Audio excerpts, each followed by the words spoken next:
അസ്സലാമു അലൈക്കും വറഹ്മത്തുള്ളാഹി വബറകാതുഹു. ഇന്നാ ലില്ലാഹി വ ഇന്നാ ഇലൈഹി റാജിഊൻ. സങ്കടകരമായ ഒരു വാർത്ത അറിയാൻ സാധിച്ചു. അബ്ദുൽ ലത്തീഫ് മദനി കുക്കാജ ഉസ്താദ് അസർ ബാങ്ക് കൊടുക്കുന്ന സമയത്ത് ഇന്ന് മരണപ്പെട്ട വാർത്തയാണ്.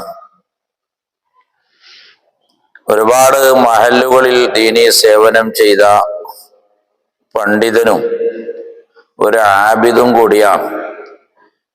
മദ്രസയുടെ വിഷയത്തിലും ഇബാദത്തിന്റെ വിഷയത്തിലും വളരെ കൃത്യമായി പാലിക്കുന്ന, സമയങ്ങൾ പാലിക്കുന്ന നല്ല ഒരു മനുഷ്യനാണ് അദ്ദേഹം. കിണ്ണിയ കുത്തുബി നഗർ മദ്രസയിൽ വെച്ച് 1.5 വർഷം മുമ്പ് സ്വതറായി ജോലി ചെയ്ത ആളാണ്. നല്ല പരിചയമുണ്ട്, എൻ്റെ ഒരു സുഹൃത്തും കൂടിയാണ്. എല്ലാ വിഷയത്തിലും, മദ്രസന്റെ വിഷയത്തിലുമായാലും ഏത് വിഷയത്തിലായാലും ഇബാദത്തിന്റെ വിഷയത്തിലായാലും നല്ല ചിട്ടയുള്ള ഒരു പണ്ഡിതനാണ്. ഞാൻ പറഞ്ഞു വന്നത്, പരിശുദ്ധ ഖുർആനിൽ അല്ലാഹു പറഞ്ഞ ഒരു വസിയത്താണ്. യാ അയ്യുഹല്ലദീന ആമനു തഖുല്ലാഹ ഹഖ തുഖാതി. ഓ മുഅ്മിനീങ്ങളെ, അല്ലാഹുവിനിക്ക് തഖ്വ ചെയ്യുന്ന പ്രകാരം നിങ്ങൾ തഖ്വ ചെയ്യുക. വലാ തമൂതുന്ന ഇല്ലാ വ അൻതും മുസ്ലിമൂൻ. നിങ്ങൾ യഥാർത്ഥ മുസ്ലിമായിട്ടല്ലാതെ മരിച്ചു പോകരുത്. അദ്ദേഹം അസ്റിന്റെ സമയത്ത്, ബാങ്ക് കൊടുക്കുന്ന സമയത്ത് ഞാൻ ഒരു മുസ്ലിമാണ് എന്ന് ലോകത്തോട് പ്രഖ്യാപിച്ചുകൊണ്ടാണ് യാത്ര പറയുന്നത്. ഒരാൾ മുസ്ലിം ആകണമെങ്കിൽ അഷ്ഹദു അല്ലാ ഇലാഹ ഇല്ലല്ലാഹ് അഷ്ഹദു അന്ന മുഹമ്മദ് റസൂലുള്ളാഹ് എന്ന് പ്രഖ്യാപിച്ചാൽ അവൻ മുസ്ലിമാകും. ആ ഒരു പ്രഖ്യാപനം നടത്തിക്കൊണ്ടാണ് ലോകത്തോട് അദ്ദേഹം യാത്ര പറയുന്നത്. ഒരു കേവലം ആ മഹല്ലിനോട് മാത്രമല്ല, ആ മഹല്ലിന്റെ ജനങ്ങളോടും മാത്രമല്ല, അത് വാട്സപ്പിലൂടെ ലോകത്ത് മുഴുവനും അദ്ദേഹത്തിന്റെ വാർത്ത പ്രചരിക്കുകയാണ്.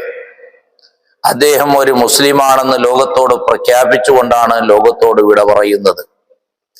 മാത്രമല്ല, പ്രവാചകൻ സല്ലല്ലാഹു അലൈഹി വസല്ലം പഠിപ്പിച്ചതാണ്, മൻ കാന ആഖിറു കലാമിഹി ഖൗല ലാ ഇലാഹ ഇല്ലല്ലാഹ് ദഖലൽ ജന്ന. അവസാന വാക്ക് ലാ ഇലാഹ ഇല്ലല്ലാഹ് പറഞ്ഞുകൊണ്ട് മരിച്ചാൽ അവൻ സ്വർഗത്തിലേക്ക് കടന്നു എന്ന് പ്രവാചകൻ സല്ലല്ലാഹു അലൈഹി വസല്ലം തങ്ങൾ പറഞ്ഞ ആ ഒരു പ്രഖ്യാപനം, അത് ലോകത്തിന്റെ മുമ്പ് പ്രഖ്യാപിച്ചുകൊണ്ടാണ് അദ്ദേഹം യാത്ര പോകുന്നത്. കാണാൻ സാധുവായ മനുഷ്യനാണ്.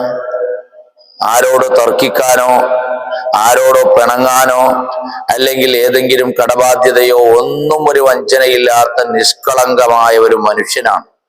എനിക്കുമായിട്ട് അദ്ദേഹമായിട്ട് ബന്ധമുള്ളത് കൊണ്ടാണ്, എൻ്റെ മഹല്ലിൽ അദ്ദേഹം ജോലി ചെയ്ത ആളുമായത് കൊണ്ടാണ് അദ്ദേഹത്തെ പരിചയമുള്ളത്.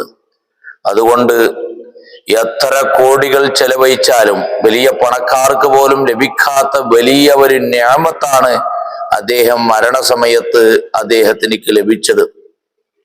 നിസ്കാരത്തിലേക്ക് വിളിച്ചുകൊണ്ട്, അല്ലാഹു വലിയവനാണ്, അല്ലാഹു അല്ലാതെ ഇബാദത്തിനിക്ക് അർഹതപ്പെട്ടവൻ ഒരു ഇലാഹുമില്ല, മുഹമ്മദ് നബി അല്ലാഹുവിന്റെ റസൂലാണ് എന്ന് തൗഹീദിന്റെ കലിമ, അമ്പിയാക്കന്മാരുടെ ഇത് പരിശുദ്ധ ദീനുൽ ഇസ്ലാമിന്റെ ആ തൗഹീദിന്റെ കലിമത്ത് ലോകത്തോടെ പ്രഖ്യാപിച്ചുകൊണ്ട് അദ്ദേഹം മരിക്കുകയാണ് എങ്കിൽ തീർച്ചയായിട്ടും അദ്ദേഹത്തിന്റെ പരലോക യാത്ര നല്ല യാത്രയാണെന്ന് നമുക്ക് മനസ്സിലാക്കാൻ സാധിക്കും.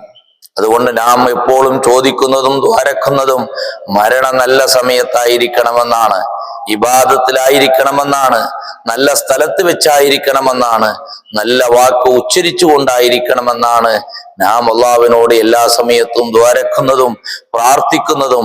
നാം അതിന് വേണ്ടിയിട്ടാണ് നിസ്കരിക്കുന്നതും നോമ്പനുഷ്ഠിക്കുന്നതും. ആ ഒരു പുണ്യം ബഹുമാനപ്പെട്ട ലത്തീഫ് മദനി കുക്കാജ ഉസ്താദിനിക്ക് ലഭിച്ചു എന്ന് പറഞ്ഞാൽ ആ മരണമാണ് ഞങ്ങൾ ആഗ്രഹിക്കേണ്ടത്, ഞങ്ങൾ കൊതിക്കേണ്ടത്, ഞങ്ങൾ അല്ലാഹുവിനോട് ദ്വാരക്കേണ്ടത്. അല്ലാഹുവേ, അദ്ദേഹത്തിന്റെ ഖബർ നീ സ്വർഗത്തോപ്പാക്കി കൊടുക്കണമല്ല, ദോഷങ്ങളെല്ലാം നീ വിട്ടുപുറത്തു മാഫാക്കി കൊടുക്കണമല്ല, ഖബർ നീ വിശാലമാക്കി കൊടുക്കണമല്ല. എല്ലാവരും അദ്ദേഹത്തിന്റെ പേരിൽ മയ്യത്ത് നിസ്കരിക്കുകയും തഹ്ലീല് അതുപോലെ തന്നെ കഴിയുന്ന പരമാവധി ഖുർആൻ ഓതി ഹദിയ ചെയ്യുക. അല്ലാഹുവേ, അദ്ദേഹത്തിന്റെ ഭാര്യ മക്കൾക്കും കുടുംബത്തിനും സബറും സമാധാനവും നൽകണമല്ല. ആമീൻ യാ റബ്ബൽ ആലമീൻ.